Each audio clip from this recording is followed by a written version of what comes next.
presentation, which is titled Facilitators and Barriers to the Implementation of Performance Accountability Mechanisms for Quality Improvement in the Delivery of Maternal, Newborn, and Child Services in one of the district hospitals in Buranga, one region.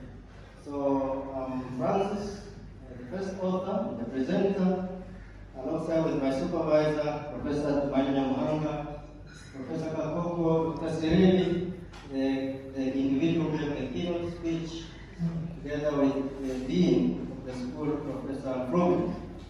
And this is published in the International Journal of Environmental Research and Public Health, MPPI.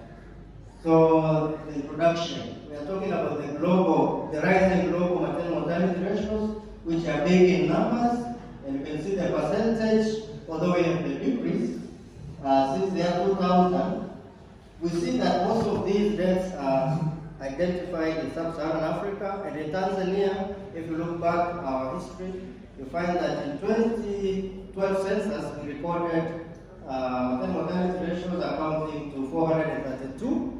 The year 2017, we recorded 556, and now we're recording 104 maternal mortality ratios per 100,000 live births.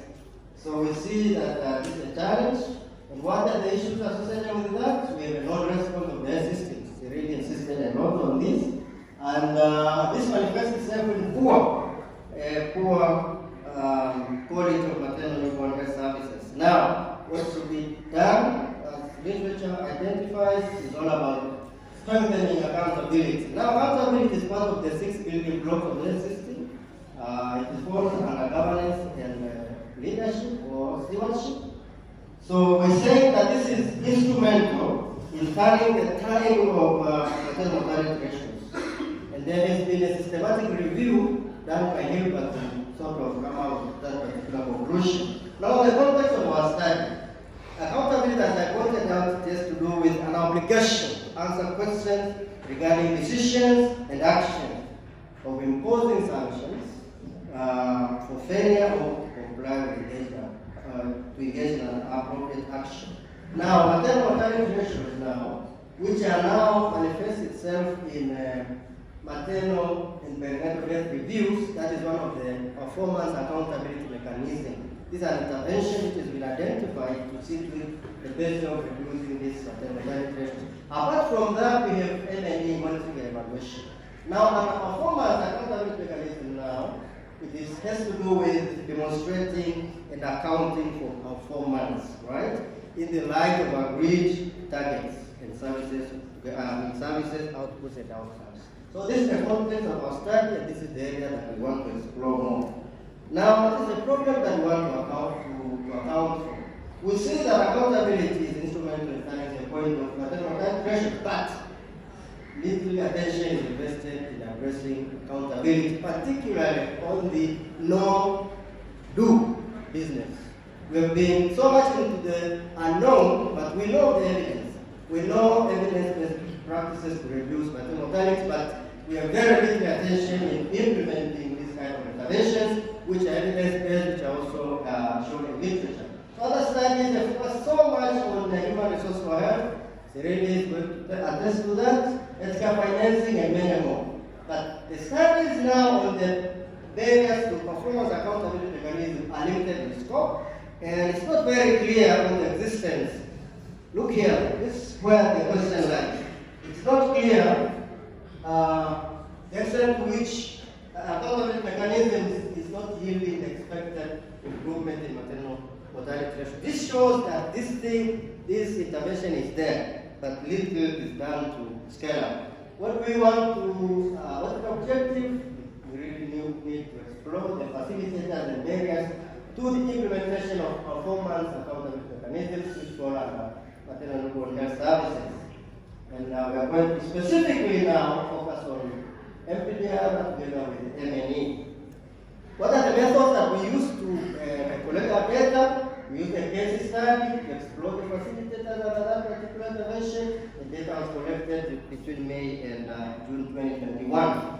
The case study helped us to sort of come up with, conduct an interview that included a comprehensive exploration of barriers and facilitators to enforcement of selected accountability mechanisms, which are basically related to performance at that particular district hospital. We recruited 13 informal interviewees, which hold several positions at the hospital, including overseeing implementation of performance accountability mechanisms. So we use a semi-structured tool or guide to operationalize that. How do we analyze data? We use inductive or probably inductive thematic approach to analyze and come up with patterns. We went through 6 steps, as we can see there, familiarizing the codes, and at the end of the day, defining the codes. So this is a summary of the major findings. Now, our findings were based on facilitators for implementing maternal perinatal health reviews on this side, and on the other side, barriers.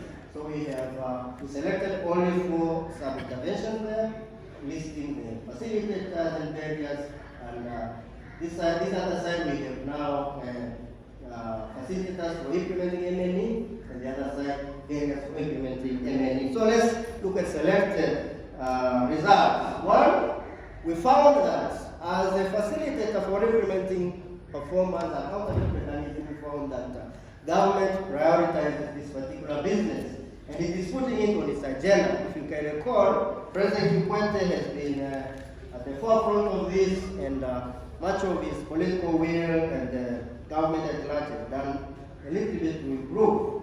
Number 2, we have considered availability of active committees. You know, these ones, they are the different facilities, and they are composed of different representatives who are contributing to improve. Again, we see the literature supports our finding, and we see that it's evidence-based. Again, we have perceived now, part of barriers, we have perceived poor documentation. This has been a problem in our country, and medical records are a problem. Although we have systems, internet-based systems, but still we have challenges with data we enter together with individuals or human resources who are competent to hold those. Again, we have frustration, another barrier for PAM, that is frustration due to inadequate follow-ups, negligence, which is very simple accountability, which has to do with the implementation of the action points identified during maternal death audits. So again, we find that this particular finding is in line with literature to show that it also happens somewhere else. Now, when it comes to MNE, now what were the facilitators? One, we have availability of systems. I talked about the internet-based, HIS2, and many more.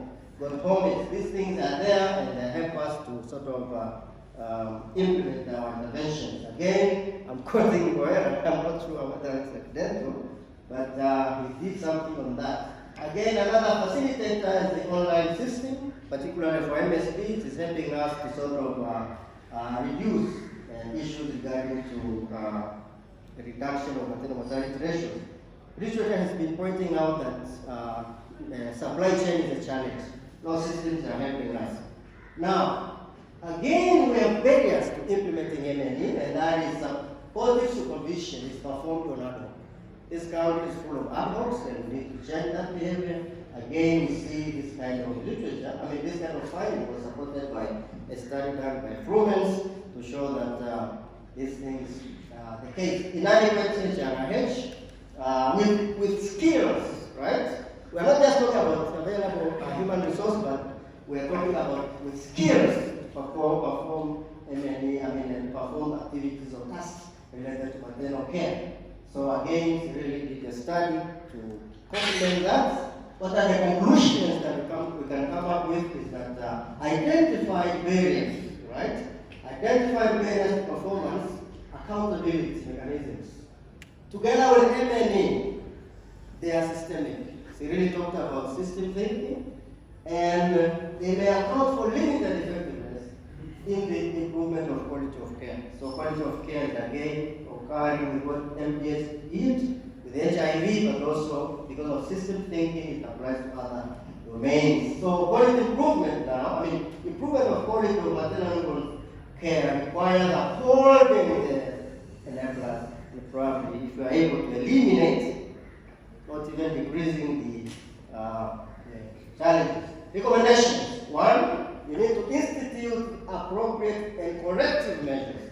That is positive and negative reinforcement, punishment, reward. FDH talks about financial incentives, part of a positive mechanisms. Number two, we recommend that a fully functioning M&E system that goes beyond data collection, feeding of maternal data, HMIS, but also performing analysis and presenting analytics to management and guide planning decision making. Thank you very much.